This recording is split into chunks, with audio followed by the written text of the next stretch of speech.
हमना इस नाम का मतलब है ज़हीन। हरम इसका मतलब है नेक औरत। उर्वा इस नाम का मतलब है ज़रिया। ज़रिया इस नेम का मतलब है जिंदगी।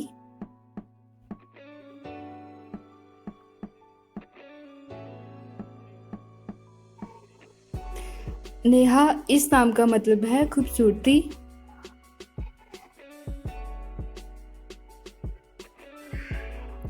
हादिया इसका मतलब है खुशहाल। आफरीन इस नाम का मतलब है तारीफ।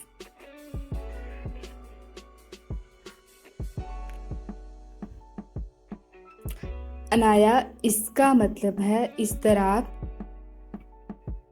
आफरीन इस नाम का मतलब है नेक। हरम इसका मतलब है नेक औरत।